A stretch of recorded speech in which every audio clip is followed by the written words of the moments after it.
Hey guys, welcome to SouthernTrace Camping, where today we're coming to you from Top Hill Preserve State Park.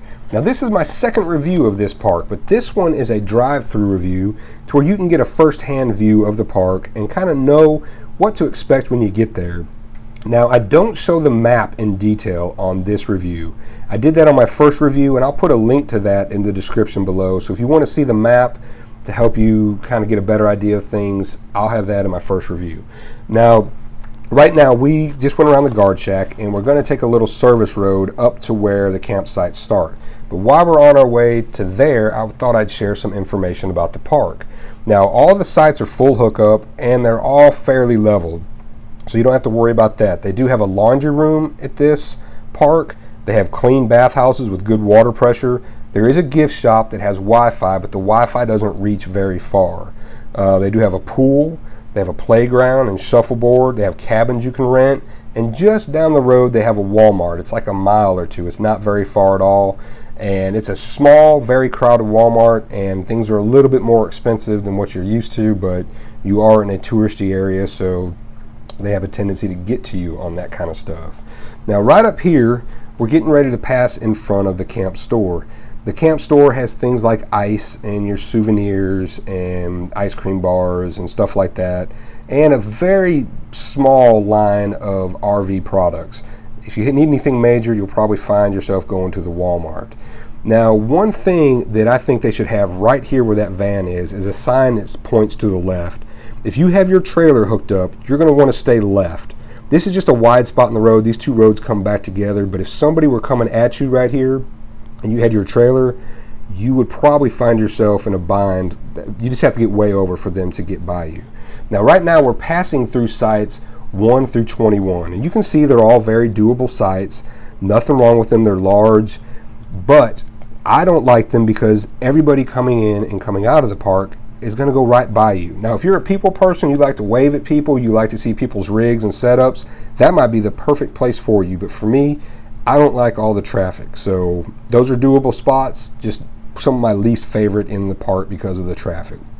Now right now, we're turning onto Bay Tree, and this loop pretty much has sites 25 through 55 on it. Now this is my second least favorite loop. As you can see, it is still a phenomenal loop. It's very beautiful, but the sites are a little bit harder to back into if you have a big rig, and there's not as much real estate between you and your neighbors. And there's not as much undergrowth to kind of give you that privacy feel.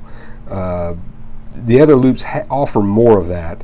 So as you can see, if this is the only option that you have left to reserve a site at, get it. They're still great sites, don't get me wrong. I'm just trying to give you my 2 cents on things.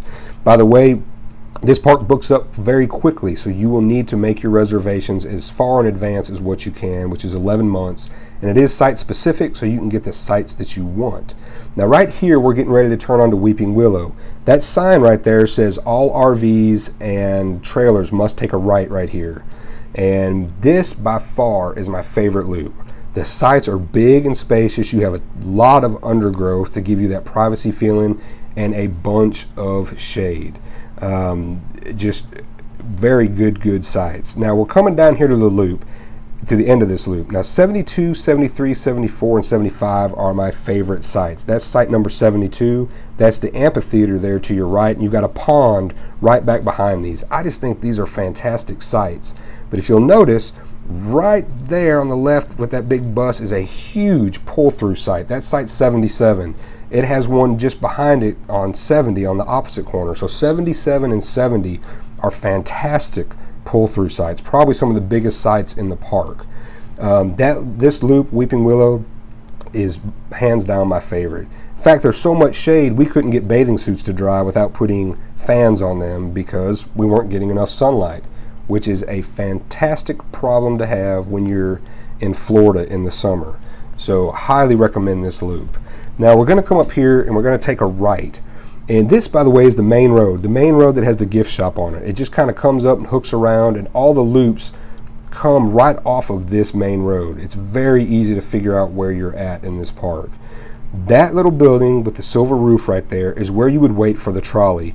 The trolley comes from the right over here and goes to the left, and that leads down to the beach.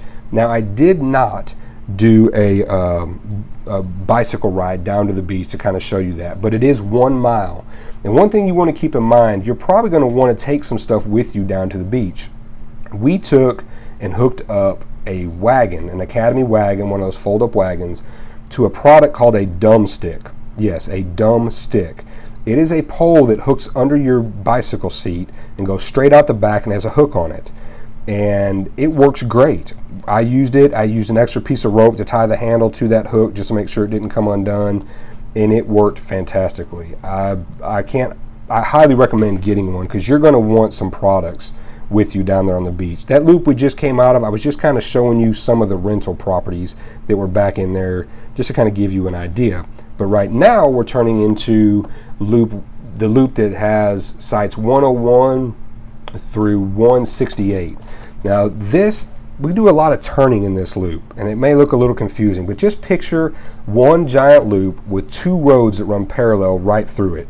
This is another fantastic loop. This is just a great loop. And what's awesome about it is it's very well lit at night, and you have so many trailers in there that are lit up. And what we loved the most about it was just riding through it and smelling all the different smells of people cooking. It was pretty awesome. It would be definitely my second favorite loop in this park. One of the things I wanted to share with you real quick about the beach, when you get down to the beach, if you look to your left, you'll see 2 big yellow poles. Straight out from there is a snorkel reef. You can take a bodyboard or a paddleboard or kayak out and dive down and see the man-made reef. There's a sign on the boardwalk that tells you about that. And also, if you're into snorkeling and you want to see a bunch of sand dollars, just go out to the second sandbar and just kick your fins down towards the sand, and you'll see hundreds and hundreds and maybe even thousands of sand dollars that appear. They're still brown, that means they're alive, and you can kind of just see those. If you're from Texas, you're probably not used to being able to see sand dollars too often. Now, if you cannot get into this park, I did a drive-through of Grayton Beach Park, which is just down the highway, about 7 miles, and I'm going to do a review on that as well. It is more primitive than this park. It's not as pretty, but it's still a very doable park. If you can't get into this one, you'll still get the beautiful beach access through Grayton Beach as well. Now, if there's anything on this that I have missed, that you have questions about, or you think somebody might need to know, please leave your comments below. I'm doing more and more videos as we learn more and more parks. So if you would like